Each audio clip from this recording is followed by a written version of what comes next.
Bonjour Paperboy.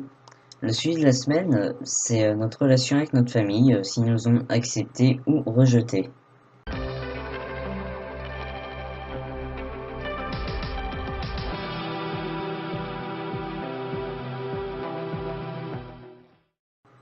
Alors pour ma part, je savais que j'étais trans à 11 ans, mais je connaissais pas le mot trans. Bon, j'avais pas vraiment de mots pour le décrire. Du coup, il me semble bien que j'ai dû essayer de faire comprendre un petit peu ma famille, mais quand on n'a pas de mots pour décrire quelque chose, c'est un peu compliqué.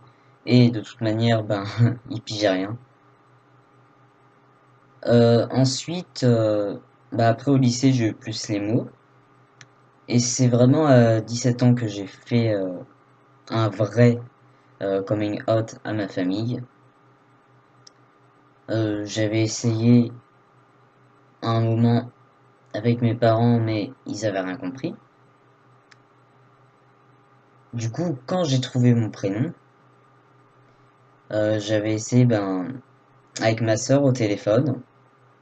Elle avait dit que ça lui posait pas de problème, parce qu'elle avait déjà croisé des personnes trans en boîte de nuit. Mais en fait, je crois que faut se méfier un peu quand les gens disent que ça leur pose pas de problème. Je crois qu'en fait c'est une phrase à double sens. Je crois que quand quelqu'un dit ça lui pose pas de problème, ça veut pas réellement dire que ça lui pose pas de problème. Enfin, je crois que c'est peut-être pas clair comment je l'énonce, mais par rapport à comment ont évolué nos relations après, je me dis que le ça pose pas de problème, c'est pas vraiment ça quoi. Après ensuite, j'en avais parlé à ma mère. Et ça avait un petit peu mal parti, elle s'était tout de suite fermée au sujet. Et après, quand j'ai eu 18 ans et un petit peu plus, le sujet s'est réouvert.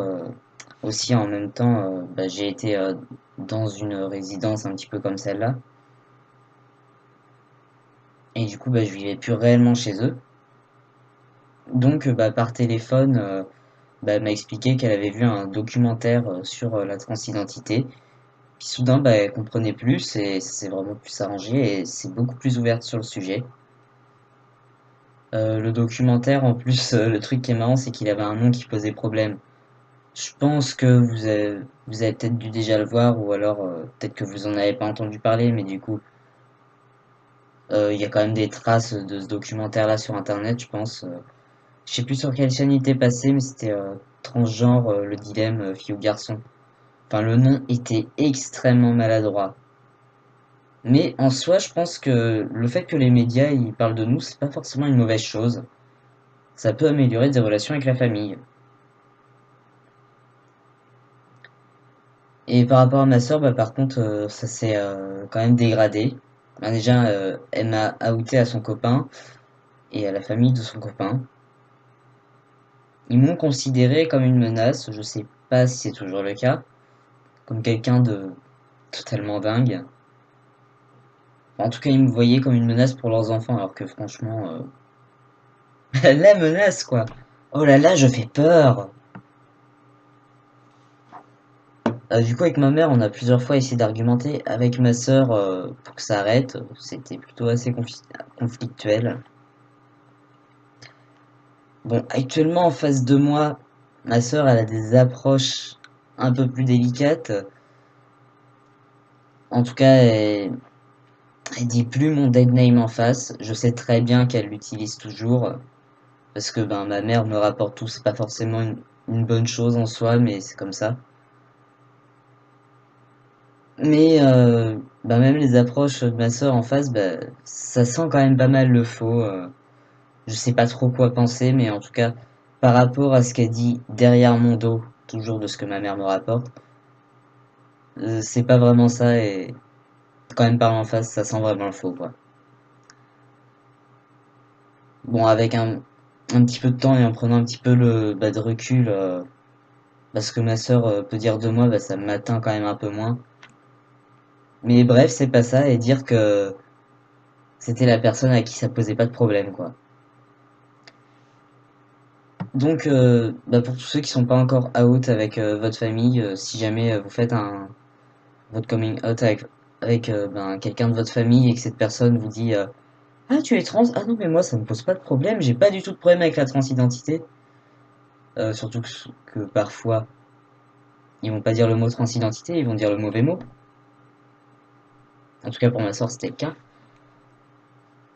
Faut se méfier, je pense. À moins que ce soit des personnes qui vont dire vraiment ce qu'elles pensent et que ce soit le fond de leur pensée, mais faut quand même se méfier. Sinon, toujours dans le thème, si vous êtes du côté de Nantes ou pas très loin, Trans Interaction organise un événement. C'est un groupe de parole à la fois pour les personnes trans et pour les proches, famille, amis, collègues, etc. En fait, il y aura deux groupes de parole en parallèle. Si par exemple vous n'avez pas envie d'être confronté dans la même salle que les proches, si c'est un petit peu compliqué, bah, vous pouvez être dans une salle séparée. En tout cas, je sais dans quelle salle je serai. En fait, techniquement, je vais parler aux proches. Euh, Parce que ce que je me suis dit, c'est que déjà, je suis un adolescent. J'ai une tête d'ado en soi, donc je pense que je suis plutôt bien placé pour parler à des parents qui ont des adolescents transgenres ou des jeunes adultes comme moi. Ça se passe ce samedi, donc le samedi 25 mai, de 14h à 16h à la salle Manufacture. Euh, je vous, je vous mettrai un lien dans la description si ça vous intéresse. Au revoir.